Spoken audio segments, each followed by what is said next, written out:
this. So this is the projection of our of the T-share rate over time and what the T-shares will cost.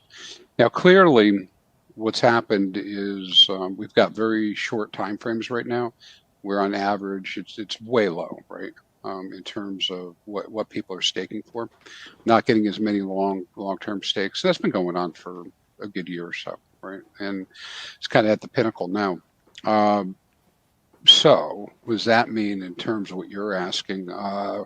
At the moment, the price for a T-share is pretty low if you're looking to generate yield or rewards from HEX on either chain. It's relatively low.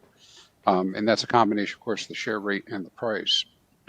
But, just taking a look at these share rates, even at the same price, you can go figure it out what the costs are now. But, a year from now, we're going to be 30%, 27 to 30% higher, in terms of the amount of HEX that you'll need.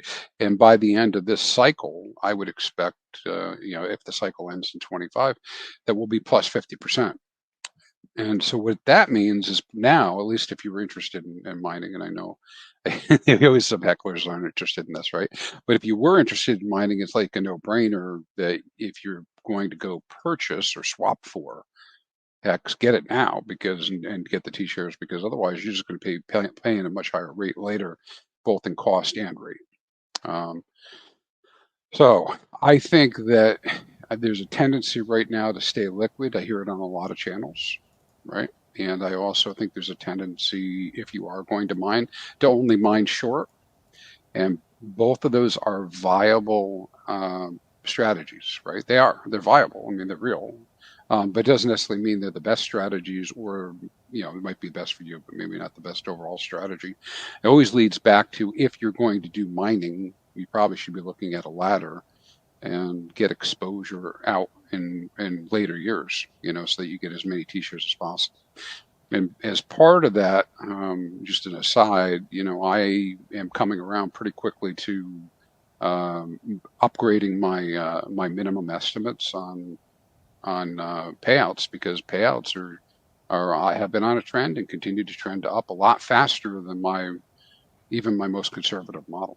Yeah, pull me up now. This would be perfect to play into this. So here we have the payouts that Crispy's talking about since January of 21. They've just been going up and to the right, and payouts are just on this like linear climb. And if there's any amount of EESing or T-shares exiting the system en masse, this curve goes parabolic, right?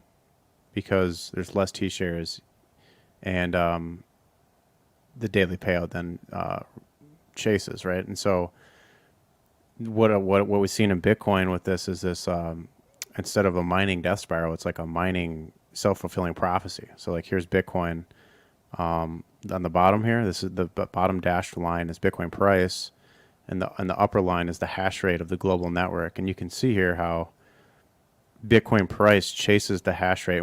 When hash rate really starts to go parabolic, price goes parabolic. In all these cases, here again in the second cycle, you can see price is overperforming it during this period, but it chases up that parabolic estimate. So the hash rate. So my point is that with HEX, in all cases, you're gonna as price starts to go and do its insane performance thing like it likes to do, more and more people are going to lock up their HEX to get yield. It doesn't matter. They'll start short, and then as confidence builds in the market, they'll go longer. And as the price rises, they'll go longer. And as price rises, they'll go longer, which is going to even create a tighter squeeze on the supply. And it's going to increase demand because, again, prices chase returns or yield, right? And what creates real yield is a market maker stepping in and boosting the price and supporting it for a period of time, and the rest is history. You create a new market cycle.